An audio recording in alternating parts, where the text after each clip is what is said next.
Hello all, welcome to success journey. Civil engineering exams के practice set 3 में आप सभी को स्वागत है। इससे पहले हम लोगों ने 2 प्रैक्टिस सेट देखा था। थर्ड प्रैक्टिस सेट में हम देखते हैं 15 क्वेश्चन को हम लोग देखेंगे और एक एक क्वेश्चन को चलिए समझते हुए चलते हैं और देखते हैं कि क्या और किस टाइप का क्वेश्चन पूछा जाता है जनरली एग्जाम्स में, और हम एक एक क्वेश्चन को अच्छे से सॉल्व करेंगे। तो चलिए स्टार्ट करते हैं वीडियो को और देखते हैं क्वेश्चन को। The first question is effect of compressibility of fluid can be neglected if match number is। सबसे पहले तो मैच नंबर क्या होता है? तो मैच नंबर एक डायमेंशनलेस क्वांटिटी है और ये होता है generally inertia force upon elastic force का रेशियो। बट इसको हम जनरली कैसे हम कंपेयर करते हैं? तो velocity of the object divide by velocity of sound, इससे हम इसको जानते हैं। This is called Mach number. But इसका अगर हम फॉर्मूला देखें तो inertia force upon under root of inertia force upon elastic force, यही होता है इसका फॉर्मूला। अब आता है सवाल की कंप्रेसिबिलिटी का क्या इफेक्ट। तो होता क्या है कि अगर मैच नंबर की वैल्यू लेस देन 1 है तो सबसोनिक, इक्वल टू 1 है तो ट्रांजिशन में फेज में है, और अगर ग्रेटर देन 1 है तो सुपरसोनिक एंड देन हाइपरसोनिक हो जाता है। तो सबसोनिक या ट्रांजिशन फेज तक तो कंप्रेसिबिलिटी को इफेक्ट नहीं होता, but once the flow is now hypersonic or supersonic, in that case the compressibility effect is significant. That's why this compressibility effect is only considered in case of hypersonic और supersonic। तो अगर हम देखते हैं तो यहाँ पे देखिए मैंने डेफिनेशन के लिए लिख दिया है, for any flow system the Mach number, if the Mach number is less than 0.4 the effect of compressibility may be neglected for that flow of system. अब ये तो हमने अभी डिस्कस कर लिया, अगर एक से कम है तो सबसोनिक, अगर एक है तो सोनिक, और सुपरसोनिक अगर एक से 3 के बीच में है, और अगर 4 से ज्यादा है तो हाइपरसोनिक कहलाता है। ना for supersonic and hypersonic flow density changes faster than the velocity changes. ये इंपॉर्टेंट है, क्यों हम कंसीडर करते हैं? बिकॉज डेंसिटी चेंज जो होता है फ्लूइड का वो जल्दी होता है जिस रफ्तार से ऑब्जेक्ट ट्रेवल कर रहा है, बाय ए फैक्टर। किस मतलब किस रेट से चेंज होता है? By a factor equal to square of the Mach number. तो मैच नंबर जितना ज़्यादा हाई है उसी रेट से एडिशनली ये डेंसिटी चेंज होता जाएगा फ्लूइड का। Compressibility effect become more important with the Mach higher Mach number. जैसे जितना ज़्यादा है मैच नंबर होगा कंप्रेसिबिलिटी इफेक्ट उतना ही ज़्यादा होगा, but below 0.4 Mach number it need not to be consider, so less than 0.4। Next है फ्रांसिस टर्बाइन। हम जानते हैं कि there are different types of turbine. The primary classification basis is impulse turbine and reaction turbine. तो impulse turbine में कौन सा आता है? Pelton wheel. और पेल्टन व्हील किस कैटेगरी में? अगर हम फ्लो की बात करें, the way on which water strikes the runner, तो पेल्टन व्हील आता है टेंजेंशियल फ्लो में। मतलब ये टेंजेंशियल फ्लो स्ट्राइक करता है रनर को, वाटर टेंजेंशियली स्ट्राइक करता है, तो ये आता है टेंजेंशियल में। रिएक्शन टर्बाइन में फ्रांसिस है, कैप्लान है, प्रोपेलर है, ये सब आते हैं रिएक्शन टर्बाइन में। और ये फ्रांसिस, प्रोपेलर या फिर कैप्लान, इन सभी पे वाटर कैसे स्ट्राइक करता है रनर को उस पर डिपेंडेंट है इसके टाइप ऑफ फ्लो। जैसे कि inward flow, outward flow, tangential flow, axial flow. Tangential flow तो पहली बात रिएक्शन टर्बाइन में नहीं होता, ठीक है। अब रह गया एक्सियल फ्लो में, क्या होगा? एक्सिस पे एंटर करेगा, जिस एक्सिस पे रोटेट हो रहा है यहां से एंटर करेगा और सर्कमफ्रेंस से लीव होगा। और इनवर्ड रेडियल फ्लो में क्या होगा? रेडियस से एंटर करेगा, जैसे कि ये है, मैंने एग्जांपल में लगाया है, ये इनवर्ड रेडियल फ्लो का एग्जांपल है। वाटर यहाँ से आया पेन स्ट्रोक से और ये ऐसे घूम रहा है इसके चारों साइड से केसिंग में, तो ये यहाँ से घूम के गाइड वेन से ऐसे अंदर जाता है। तो ये क्या हो रहा है? Enters circumferentially and then moving radially and then ultimately leaves from the centre. इसको बोलते हैं हम इनवर्ड। और एक्सटर्नली जो आउटवर्ड होता है, आउटवर्ड रेडियल फ्लो टर्बाइन, इसमें क्या होता है? सेंटर से एंटर करेगा और रेडियली ऐसे मूव करेगा और सर्कमफ्रेंस से ऐसे घूमता हुआ बाहर आ जाएगा, ठीक। और एक्सियली में क्या होगा? एक्सियल से एंटर करेगा और यहाँ से घूम के बाहर आता है। तो यही फर्क है, बाकी में और कुछ फर्क नहीं। तो कह रहा है कि फ्रांसिस टर्बाइन किस पे बेस्ड है? तो ये इनवर्ड फ्लो रिएक्शन टर्बाइन पे बेस्ड है। अब मैंने यहाँ पे लिख भी दिया है कि इम्पल्स टर्बाइन पेंटल व्हील है जिस टेंजेंशियल फ्लो पे वर्क करता है, इसमें सिर्फ और सिर्फ कैनेटिक एनर्जी होती है। और रिएक्शन टर्बाइन में kinetic energy plus potential energy दोनों होती है। जो ओल्ड फ्रांसिस टर्बाइन है या फिर थॉमसन टर्बाइन है, ये दोनों बेस्ड है इनवर्ड रेडियल फ्लो पे। जो फ्लोएनियन टर्बाइन है ये आउटवर्ड रेडियल फ्लो पे बेस्ड है। और प्रोपेलर या कैप्लन टर्बाइन जो है वो एक्सियल फ्लो पे बेस्ड है। तो आपको ये भी याद रखना है कि बाकी टर्बाइंस किस पे बेस्ड है और वो कौन से कैटेगरी के अंदर आते हैं। तो ये प्रोपेलर और कैपलान किसके अंदर आता है, एक्सियल फ्लो के अंदर। और जो पहले टर्बाइन था फ्रांसिस का पुराना वर्जन, वो था इनवर्ट फ्लो पे बेस्ड। नेक्स्ट क्वेश्चन देखते हैं, for laminar flow in pipe the energy correction factor. Energy correction factor की जरूरत क्यों पड़ती है, क्योंकि हम ये मानते हैं कि पाइप के पूरे डेप्थ तक एनर्जी का डिस्ट्रीब्यूशन या फिर फ्लो का डिस्ट्रीब्यूशन यूनिफॉर्म है, बट ऐसा होता नहीं है। हम जानते हैं कि प्रैक्टिकली ये डिस्ट्रीब्यूशन ऐसा होता है, पैराबोलिक होता है।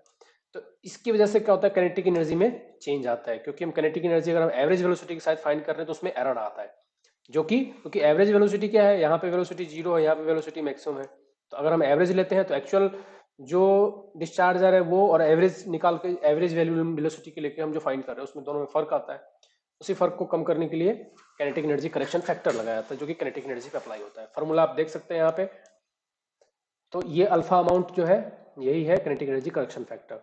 और कभी कभी फॉर्मूला भी पूछते हैं तो आप फॉर्मूला यहाँ पे देख सकते हैं। और कह रहा है कि मैंने यहाँ पे लिख भी दिया है, value of alpha will always be greater than 1। इसकी वैल्यू कभी भी 1 से कम नहीं होगी। The actual value of alpha depends on the velocity distribution at the flow section. जैसा वेलोसिटी डिस्ट्रीब्यूशन है, क्योंकि क्वेश्चन में कई बार ये भी गिवन होता है, रेक्टेंगुलर वेलोसिटी डिस्ट्रीब्यूशन है, ट्रायंगुलर है, हाफ तक फुल है, उसके बाद जीरो है। तो in for all the cases it will be different. The value of alpha for turbulent flow in pipe lies between 1.03 to 1.06। Turbulent flow है तो अल्फा की वैल्यू 1.03 टू 1.06 के बराबर होता है। तो 1.03 जनरली आंसर आता है, which is close to 1, because in turbulent flow velocity distribution is very close to uniform. That means turbulent flow में क्या होता है, velocity इतना ज्यादा होता है कि almost uniform velocity होता है। तो in that case we can take alpha value as 1, but in laminar flow the velocity distribution is like this, parabolic shape। उस केस में हम क्या करते हैं, इसकी वैल्यू को हम ज्यादा लेते हैं, कितना, alpha is equal to 2। Next question देखते हैं, reciprocating pump are suitable for. Reciprocating pump कौन सा होता है, देखिए पंप दो प्रकार के होते हैं, एक होता है रोटोडायनामिक पंप और एक होता है positive displacement pump. Positive displacement, तो पॉजिटिव डिस्प्लेसमेंट जो है इसके अंदर आता है रेसिप्रोकेटिंग पंप, और रोटोडायनामिक में कौन सा आता है, सेंट्रीफ्यूगल पंप। ये किस पे बेस्ड है, कितना मास को इस ऊपर की तरफ लिफ्ट कर रहा है उस पे बेस्ड है। मतलब यहाँ पे ऐसे लिफ्ट करेगा, ये इनलेट है और ये आउटलेट है, और यहां से हम पिस्टन को आगे पीछे करते हैं। तो जैसे पिस्टन आगे होता है पीछे जाता है, यहाँ से वाटर सक करता है, और फिर जब पिस्टन आगे जाएगा तो ये वन वे वॉल्व होता है, यहाँ से पानी ऊपर की तरफ पुश करता है। तो ये किसके लिए काम में आता है, तो low discharge but high head. Discharge कम है बट हेड ज्यादा है। जैसे कि आपने एग्जाम्पल के लिए देखा होगा ट्यूबवेल। ट्यूबवेल में क्या होता है, काफी डीप से हम पानी को डिग करते हैं बट डिस्चार्ज बहुत कम होता है।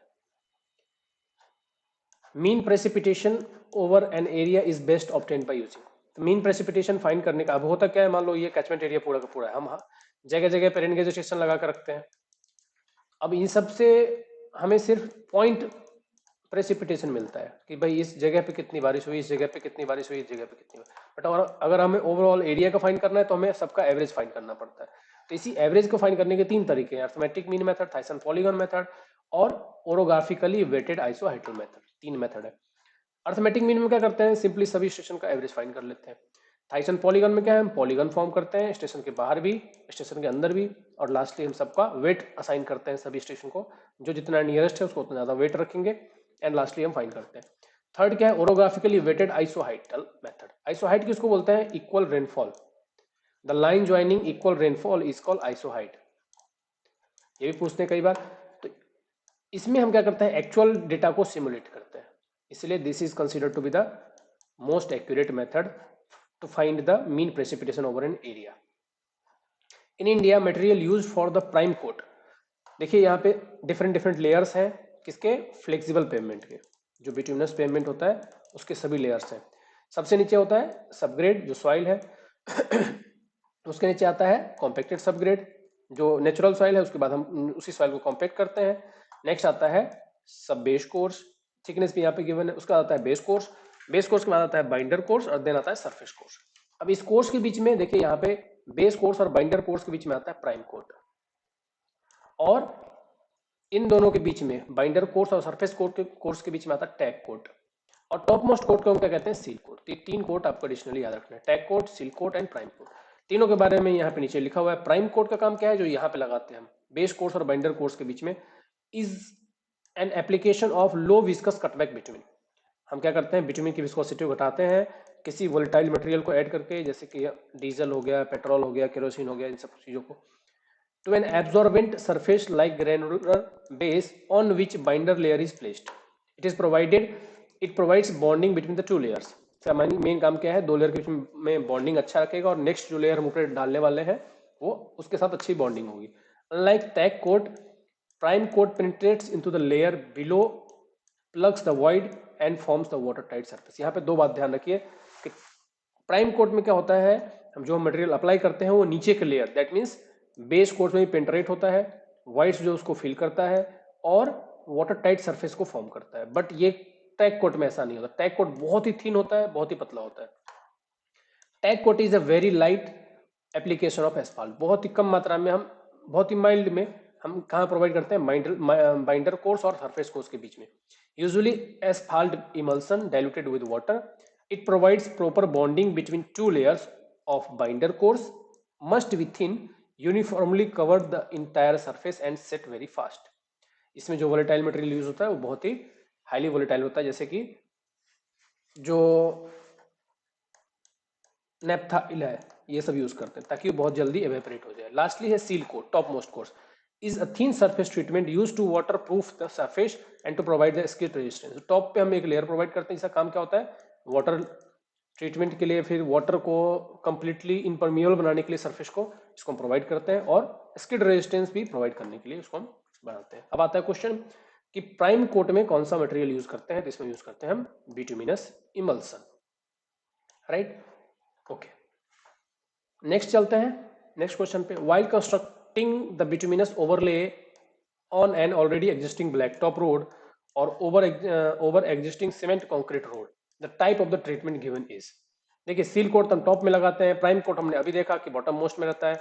कौन सा बचता है, टैग कोट। टैग कोट क्या होता है, हमें अभी देखा कि ये पहले से एक लेयर है, इसके ऊपर हमें दूसरा लेयर लगाना है, तो हम यहाँ पे टैग कोट लगाएंगे, बहुत ही पतला सा लेयर लगाएंगे ताकि ज्वाइंटिंग, दोनों काम है ज्वाइंट करना ही, ज्वाइंट करें, इसको बोलते हैं tack coat. The desire line thickness in a typical origin destination study plot में रिप्रेजेंट्स। डिजायर लाइन क्या होता है, जब रोड का कंस्ट्रक्शन किया जाता है सबसे पहले रोड की पाथ फाइंड की जाती है कि ट्रैफिक का डिमांड कहाँ से कहाँ का है। तो ऐसे ट्रैफिक की डेस्टिनेशन एंड ओरिजिन की, ट्रैफिक इमर्ज कहाँ से हो रहा है और कहाँ पे जाना चाह रहा है, और जितनी ज़्यादा ट्रैफिक होगी, जितनी ज़्यादा पब्लिक, जितनी ज़्यादा ट्रैफिक यूजर्स, उसकी थिकनेस उतनी ही ज़्यादा रखते हैं। तो डिजायर लाइन क्या बताता है कि रोड की रिक्वायरमेंट कहाँ पे है, और जितनी ज़्यादा थिकनेस होती है उसको हम रिप्रेजेंट करते हैं नंबर ऑफ ट्रैफिक से। हो सकता है इसमें 100 व्हीकल पर आवर की रिक्वायरमेंट है, इसमें 200 की रिक्वायरमेंट है और इसमें 50 की रिक्वायरमेंट है। तो अगर हम देखेंगे 200 तो इसकी थिकनेस सबसे ज़्यादा होगी, तो thickness is representing the number of trips only, ठीक है, कनेक्टिविटी नहीं, नंबर ऑफ मोड्स नहीं। मोड्स का इसमें कोई रोल नहीं होता, सिर्फ नंबर ऑफ ट्रैफिक काउंट करते हैं, कितने नंबर ऑफ ट्रिप्स है, कितनी बार लोग कितने आए गए, irrespective of the vehicle. As per recent IRC 37/2018 guidelines, the analysis of the flexible pavement is performed based on the subgrade soil strength is terms. हम जानते हैं कि IRC 37 फ्लेक्सिबल पेमेंट के लिए है और ये IIT पे रिकमेंड करता है यूज करने के लिए फ्लेक्सिबल पेमेंट के डिजाइन के लिए। और ये किस पे बेस्ड है, जो IRC ने रिकमेंड किया है वो किस पे है, CBR पे बेस्ड है। बट जो पहले वाला कोड, बट जो 37 का कोड है ये क्या कहता है, ये किस पे है, रेजिलेंट मॉडुलस पे बेस्ड है। This is completely based on resilient modulus और ये IITPF को यूज करती है। इसमें आपको लास्ट में IITPF यूज करने का तरीका भी गिवन है। Lastly next, the dowel bar in the rigid pavement are provided at. Dowel bar देखिए रिजिड पेवमेंट में, ये रिजिड पेवमेंट है तो ये है गया एक्सपेंशन जॉइंट।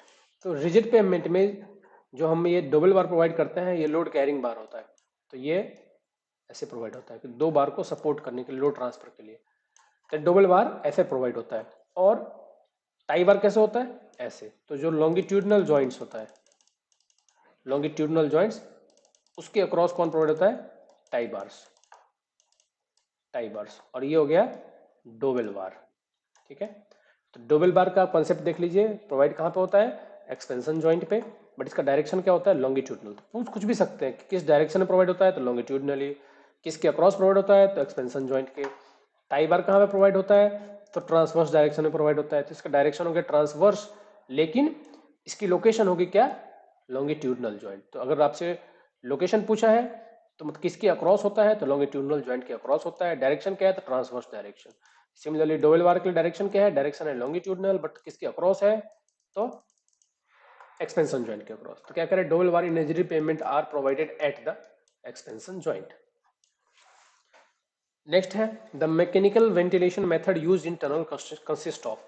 तो जो मैकेनिकल वेंटिलेशन सिस्टम होता है ये दोनों ही काम करता है, एग्जॉस्ट भी करता है एयर को और नए फ्रेश एयर को अंदर भी लाता है, तो both 1 and 2। Next is as per IRC the class of loading considered the bridge of national highway. तो IRC 6 है इसके लिए।